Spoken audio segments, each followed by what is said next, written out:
চট্টগ্রামের সীতাকুণ্ড উপজেলার সলিমপুর ইউনিয়নের ফৌজদার হাটে এলাকায় ইউনিয়ন বিএনপির সভাপতি মোহাম্মদ মহিউদ্দিনের বাসভবনে হামলা, ভাঙচুর এবং লুটপাটের ঘটনা ঘটেছে। এ সময় লাঠি ও অস্ত্রের মুখে সন্ত্রাসীরা লুট করেছে নগদ টাকা এবং স্বর্ণালংকার। বিস্তারিত দেখুন চট্টগ্রাম থেকে রুবেন চৌধুরীর তথ্যচিত্রে। 16 ডিসেম্বর দিন দুপুরে এই হামলার ঘটনা ঘটেছে বলে জানিয়েছেন ভুক্তভোগী ইউনিয়ন বিএনপির সভাপতি মহিউদ্দিন এবং তার পরিবারের সদস্যরা।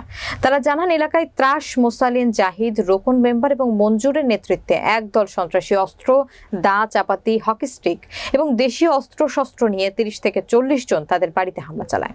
এ সময় সন্ত্রাসীরা ঘরে ঢুকে মহিলাদের মারধর করে অস্ত্রের মুখে আলমারিতে থাকা নগদ লক্ষ টাকা, স্বর্ণালংকার লুট করে। স্থানীয়রা জানায়, মেম্বার রোকন এবং ছাত্রদল নেতা দলবল নিয়ে ওই বাড়িতে হামলা চালালে এলাকায় আতঙ্কের সৃষ্টি হয়। এ ঘটনায় এখন পর্যন্ত এলাকাবাসীর মধ্যে থমথমে পরিস্থিতি বিরাজ করছে। এদিকে স্থানীয়রা এমন নেককারজনক হামলার তীব্র প্রতিবাদ জানিয়ে ইউনিয়ন সভাপতির বাড়ির সামনে মানববন্ধন করেছেন। মানববন্ধন থেকে জানা গিয়েছে, বিজয় দিবস উপলক্ষে শহীদদের স্মরণে দুস্থ অসহায়দের মাঝে খাবার বিতরণের আয়োজন করে সলিমপুর ইউনিয়ন বিএনপি। এতে খাবার লুটপাটের চেষ্টা করলে সলিমপুর ইউনিয়নের বিএনপি কর্মীদের সঙ্গে এক পক্ষের মধ্যে হাতাহাতির ঘটনা ঘটে।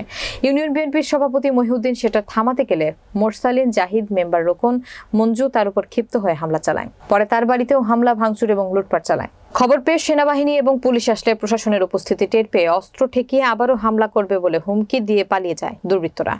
এদিকে এই বিষয়ে মামলা করার প্রস্তুতি নিচ্ছেন বিএনপি নেতা মহিউদ্দিন।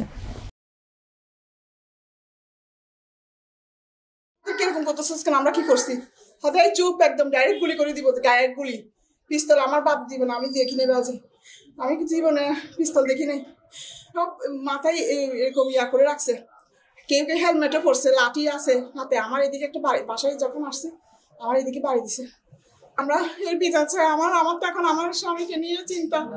ওরা আমার স্বামীকে বাঁচতে দিবে না, ওরা মারি ফেলবো। এই অবস্থা আমাদের সাথে। খাওয়া দাওয়া প্রায় শেষ, 2000 মানুষের খাওয়া ছিল, প্রায় শেষ। লাস্ট পর্যায়ে ছিল 3 লোক খাওয়া দাওয়া।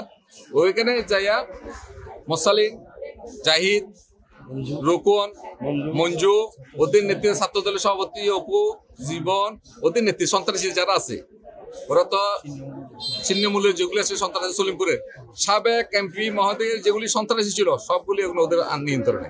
ওইগুলি নিয়ে আজকে প্রথমে আমাদের খাওয়া দাওয়ার এখানে হামলা, তারপরে এখন আইসা আমার বাসার উপর হামলা, লুটতরাজ। আমার ওয়াইফ যখন বলছে, আমার ওয়াইফকে ডাইরেক্ট গুলি করে দেবো, বাড়ি একটা দিছে, গুলি করে দিব। আমরা তো সুষ্ঠু বিচার চাই।